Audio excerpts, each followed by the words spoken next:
Hey, Elvis. So you grew up listening to our show. Yeah, so I wake up in the morning. It was hell because kids have to wake up so early for no reason. Yeah. Right. Get picked up, go to Jewish school, and it was a 30-minute drive, and we'd listen to pretty much everyone in this room. The only one missing is John Bell, I think. Yeah. That's the only one that I remember that, but this is it. How weird is that? Bizarre. And now your music. I mean, your music plus the music that you produce and write and contribute to it's on our station every day. Yeah. That's crazy. The first time I heard anything I did on Z100, it was a real moment. What was that? It was actually, it was the fun song Carry On, because when fun started to happen, I was traveling so much that I never, like when We Were Young was going wild, like I was in Asia and Europe more than America. And I got home, I toured for so long and been a musician for such a long time, but I remember I got home after that stretch when everything got real crazy, and I was driving in Hackensack. Right. And I was listening to Z100 and Carry On came on, and I couldn't believe it. How weird. And Bizarre. I remember meeting you backstage at one of our shows. I probably and you're accosted you. Yeah, you came over to me, Danielle. Yeah. We started talking, and you said, I want to phone tap We my got to dad. phone tap my dad. Like, we got to ruin his life. So The phone taps are theater, man. Yeah. You know, when they're I hate revealed- them. I hate Oh, the phone I taps. love them. I want the phone taps to go away. I've always hated. I mean, people listen to our show because of the phone taps. I hate them. They're Really? so stressful. They're stressful. I Yeah. can't believe that's why I don't do them. We love them. The people love Are you the them. people? Yeah, Are I'm you the the people. people? Are you part of the people? I've come to talk to you guys about the people. Are you representing the people? I'm the people, man. I've been there for a while. So you for a while. Yeah, I've been hanging out for a while on this thing. So your dad Rick is here. Yeah. You said some pretty unsavory things about I him. know. Or actually technically savory. No, very very savory. Deeply savory. I mean, where's your mother? My mother is, I called her and said, you should turn on the radio. Elvis is talking about connecting with my father in a biblical fashion. Is it rude? Is it rude that I want to have sex with your father? So we can just say that. Yeah, you Rick. could say that. No, I So- like the more poetic way that you said it, though, of connecting in the biblical fashion. There's many ways to say it. I just don't know which ones are available for me on the radio. Yeah. You know? Yeah, I mean, I like that you're being careful, but mostly the 4-letter ones are not. Here's the okay. question. What? Elvis and my dad look so much alike. Yeah. Exactly. I think they're the same height, same skin tone, the same sort of general vibe, hair, all of it. If they were to have sex, does the world just like zip into a black hole? I think so. I think that the sun implodes and we slip into I another would universe. be like having sex with myself. Or do I cease to exist? Does time I go don't know. backwards? So you could be my son. I am here to tell you, Elvis. Anyway, so Jack. Dad. So we love Bleachers. We love all the work you do with all the superstars like Taylor and all those. But you're going to sing for us right now, right? If you want me to do it right now, I'll do it. Should we do it right now? Yeah. All right. Pick up your guitar. All right, let me make sure it's in tune. I miss those days, by the way. What a great song that is, too. I would have played that, Elvis. Well, bring the guitar back. Let's go. You want a verse and a chorus of it? Don't do it. So, Jack, seriously. The Bleachers, we love Bleachers. Yeah. But Especially Greg, man. Greg's like a real Bleacher. Greg T, actually, we invited him to your show tonight. I invited him. He gave me a washy answer. Yeah, you're not going? You're not going to the show? Of course I want to go. I just I could tell you have a commitment. it's got not a couple it's kids not my way. It's just that would be nice. I would He love to lives go. in South Jersey. Where? down in Marlboro. Oh, my uncle lives there. Really? A town named after cigarettes. Just run around the town shouting Uncle Lewis, see if anyone I'll look for pops him. their head out. Oh, please. So Jack Antonoff is here. What do you say about an artist that's so fantastic? I mean, without like blowing their ego up. I mean, you are amazing. Elvis, you're being sweet. No, you are. You are. You can't help You it. just want to sleep with my dad, Elvis. I've been down this road before, man. No. Jack, how do you, sorry, I didn't mean to interrupt, but how do you stay so normal and approachable? And because you've been in this industry for long enough now that you know that there are some people here who, the more successful they become, the crazier they become, or they start to drink their own Kool-Aid. Is it because you have your dad and your mom with you? How do you kind of maintain that normalcy? Well, I spent so many years not being invited, is how I like to put it. Yeah. Explain that.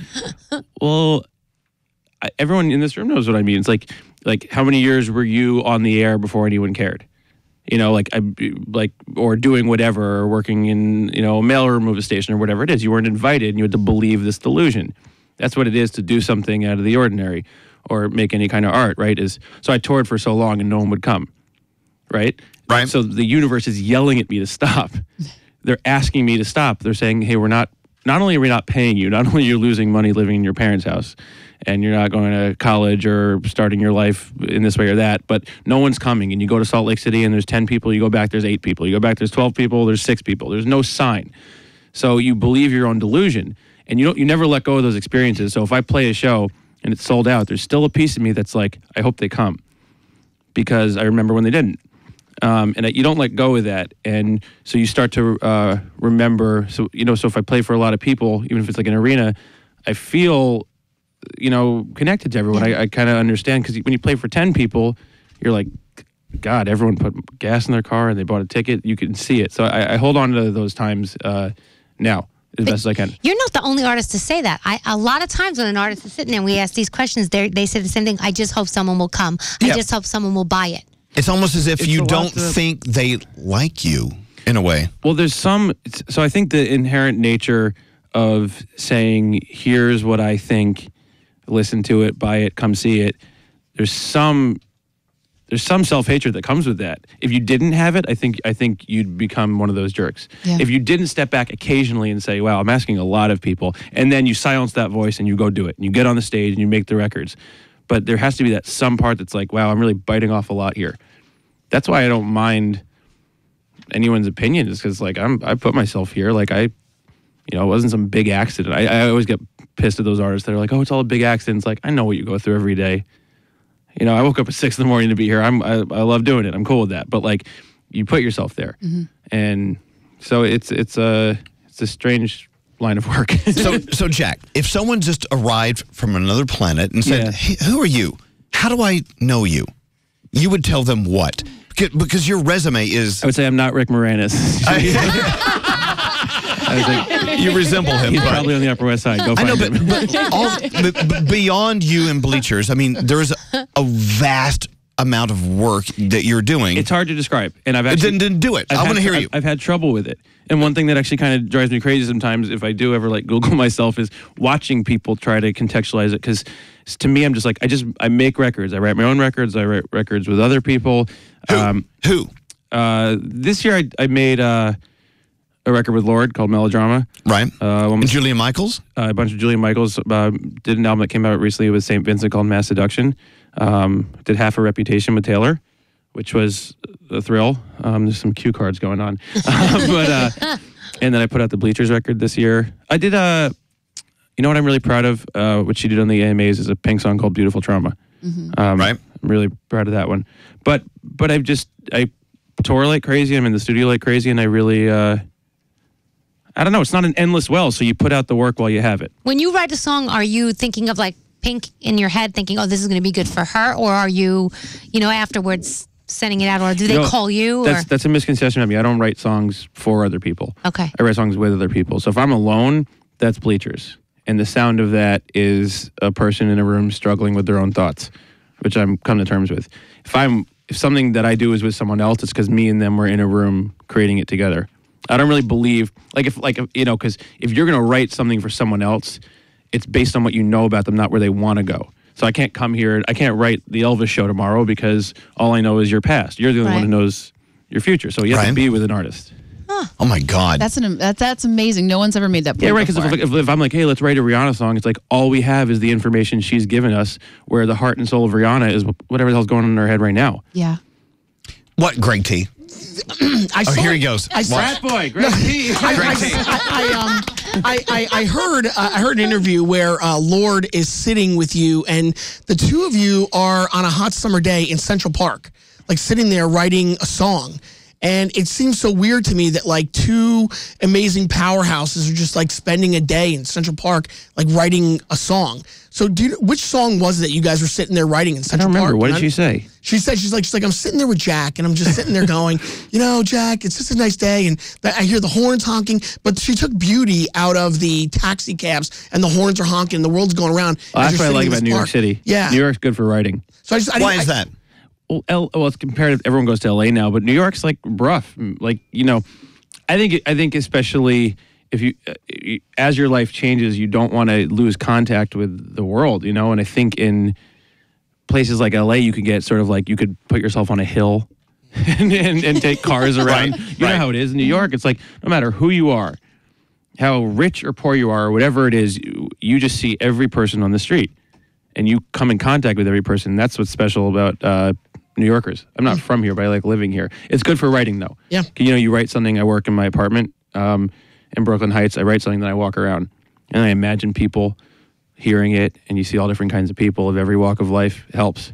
And you were saying earlier, before our official interview, our pre-interview, that's what inspires you overall is just people, meeting different people. Have you always been someone who kind of studies humanity? New. That's new? All my music up to this album is very, like, why me centric. I write a lot about loss and experiences I've had, and so I write very much from that place. And then on this album, I really started... There's a song called Everybody Lost Somebody, which is a perfect example. I just started looking around and being like, God, everyone is so heavy, right? So it's like everyone's got this thing they're dragging around with them. It's been that kind of a year. Big suitcase. Yeah. It has been. Everyone, you know? I feel like it's been a really heavy year for a lot of people. So well, a lot's coming up. You know, everything going on in the world, it's like it's very easy to be like, we're so upset about this, this, and this, but... You know, my therapist always says, like, who's the Trump in you? You know, so it's like, it brings up a lot of personal stuff, everything going on. Yeah. So what do you think about Taylor's album? Well, I made half of it, and I love it. What do you think about it? Well, I think the most important thing, taking myself out of it, that I think is her ability to shift and never do what she's done is the heart of what it means to be an artist. All my favorite artists in history and the ones that have captured my attention for a long period of time have done that. I mean, think about this. I say this about her all the time. Who else goes out on tour and doesn't do a greatest hit show? Yeah. That is so wild. When I saw her play the 1989 record, she did 2 or 3 old songs. It was like 8 #1 songs she didn't play because it was about now, and that's what you need. You need artists that are about right now, and that's that album. That's where she's at. That's what she wanted to say, and it's, you know, it's that moment when an artist steps into heritage. She's just not there. She's so present. They were saying that she's obviously going to have the #1 album, but they didn't have the exact statistics yet because they couldn't count that high yet. It's true. She has a lot of fans, you know, and that's real. There's a lot of famous people that don't have a lot of fans, especially nowadays. Mm-hmm. And there's a difference between being famous and having people who really give a damn about what you do. So, you know, there's a lot of chatter about her, but the bottom line is there's a lot of people who really give a damn about her music and her lyrics and what she says. Well, I got to say, this is the first album from Taylor Swift that I love. I actually like. This is the first time. You're not a 1989 fan? This is, Bobby Flay's here. Good God, Bobby Flay is here. Oh, that really is Bobby Flay. No, it really is Bobby Flay. I want to go Come on here, the Bobby. Come Flay. here. I want to go on the challenge show and just suck. No, but this is the first album from Taylor Swift I love. That's so cool to hear. I mean, I've liked her other stuff, but I love this album. We did it all in my apartment, which was cool because it was like it was like a friend. She'd come over, she'd bring a bottle of wine, we'd have dinner, and then we'd record. And it was very not like big studio vibes, which I appreciate. So Jack Antonoff, Bobby Flay, What's Jack up, Jack? Antonoff. How you doing? How you doing? Were you meant to come by? Is this a surprise? I live here, dude. I'm Elvis's personal chef. I don't He know if really you- is. You know that.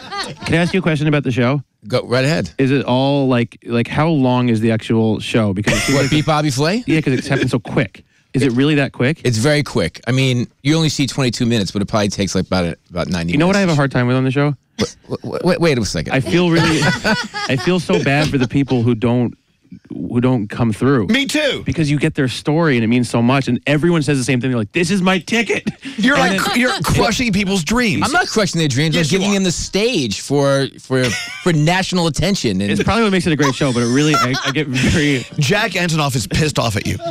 This is like Interview Magazine. what did I do wrong? I just got here. I'm here to We eat some just rip Bobby stuffing. Flay apart now for 20 minutes. We have a new show Jack- called Rip Bobby Flay. Jack, did you make a stuffing to enter to the contest? He did No not. one asked me. We're having a stuff off today. We're doing our stuffing challenge. I don't cook. I do a lot of things, and I don't. I you know. Well, what- these people don't cook either, but they bring the stuffing in. Such a kind soul, that Bobby This is Flay. so cool. We are having having a moment. This is really a moment. I know. Jack Antonoff and Bobby Flay in the same studio. Oh my God. Is Chef Latif going to show up? Yes, he is. Chef He Latif is? is coming up. Yeah. Chef Latif doesn't make stuffing. He's French. They don't get He it. flew in for this. But Good Jack, deal. thank you for coming in. I like And- being here. And you can stay all day. We have lunch. Yeah, we you have can eat, you Bobby can Flay. Is that for us or is that like a? No, that's for us, for you. I'm starving. See how shocked he is that you got him something to eat? So Straight Nate is our producer. He gets mad at me when I go over. I want to play a song. Can I play another song? he's gonna He's Come here. gonna A kill Bleacher you. song? A Bleacher song? Yes. Talk to Bobby about how much you hate me right now. I don't, there's no words for how much I hate this. I want to play another Bleacher The song. problem is, I love this song. Which song is it? I Why want The one from the last album. I want to get better. you want to play that one? You like that one?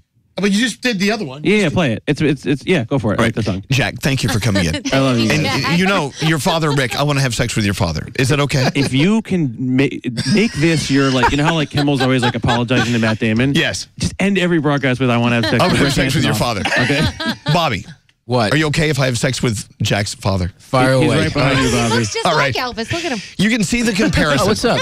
It'd be like having sex with myself because your father and I look alike. This is what we love about this. We love you. Rick, I love you. I mean, your son could be my son in a way. But This anyway, is getting very strange. I'm here to eat some stuffing. see the comparison at Elvis Duran on Insta right now. All right. Thank you for coming in. Thanks, Elvis. Jack Antonoff. Yes. Fabulous.